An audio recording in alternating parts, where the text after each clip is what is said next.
So dear student of class 11th, as you know, the chapter 4 is completed. The chapter 4 was PMI, Principle of Mathematical Induction. Actually, last year it was removed from the NCERT syllabus. Maybe in this year it will remove. Then I will not ask question from the PMI. But in the case of maybe, so I explained this chapter. And now the time of complex number. This is the very simple chapter. आपको मालूम हुआ कि class 10th के अंदर हम कहते थे कि डिस्क्रिमिनेंट अगर हमारा छोटा है ज़ीरो से तो इसका मतलब होता है no real root, no real roots. यही तो हमने आपको समझाया था।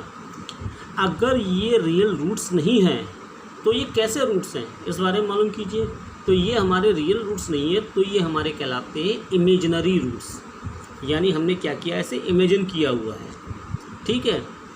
तो ये हमारे इमेजिनरी रूट्स कहलाते हैं। तो इसको हम आई से डिनोट करते हैं। इमेजिनरी नंबर को हम किससे डिनोट करते हैं, आई से। तो ये हमारा कहलाएगा कैसे, इमेजिनरी।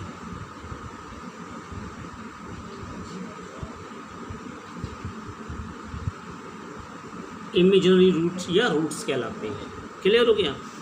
हम किसी भी कॉम्प्लेक्स नंबर को z से डिनोट करते हैं।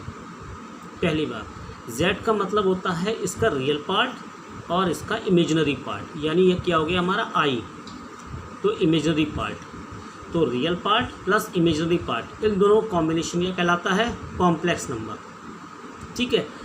i होता क्या है, एक्चुअल i क्या होता है, अंडर रूट -1 को हम i कहते हैं। क्लियर। अब कहिए कि ये अगर हमारा लिखा है -32 अंडर रूट के, तो क्या हो जाएगा ये, तो आप इसे ऐसे भी लिख सकते हैं -1 इंटू अंडर रूट 32 मल्टीप्लाई कीजिए, -32 आ गया। इस चीज़ को आप लिख सकते हैं अंडर रूट 32i, हो गया। तो यानी आप किसी भी नंबर को -1 इसका अलग कर दीजिए और i निकाल लेंगे।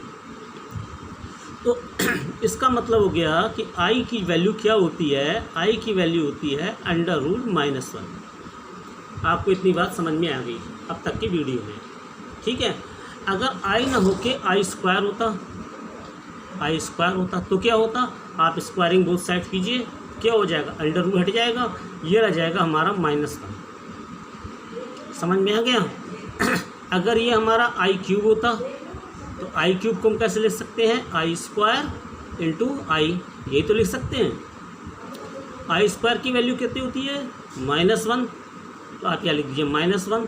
तो ये क्या निकल के आ गया आपका, ये हमारी i क्यूब की वैल्यू आ गई -ki।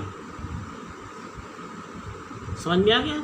अब यहीं पे आप लीजिए i to power 4, i to power 4 लेंगे तो इसे हम क्या लिख सकते हैं, i स्क्वायर का होल स्क्वायर, और i स्क्वायर की वैल्यू कितनी है, -1। अब स्क्वायरिंग फिर से बोथ साइड कर दीजिए, तो ये हो जाएगा i की पावर 4 और -1 का स्क्वायर क्या हो जाएगा हमारा, +1।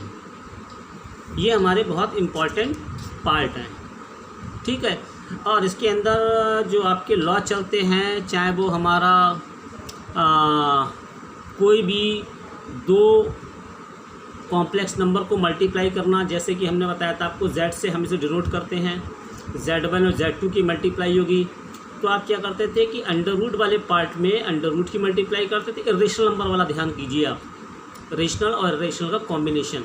एग्जाम्पल कह रहे हैं, जैसे हमारा होता था 3 + अंडर रूट 2, ठीक। तो मतलब जो रेशनल नंबर की रेशनल में मल्टीप्लाई होती थी और इरेशनल नंबर की इरेशनल में मल्टीप्लाई होती थी, ठीक वैसा ही इसके अंदर होगा। यहाँ ये क्या कहलाएगा, रियल पार्ट और ये इमेजिनरी पार्ट।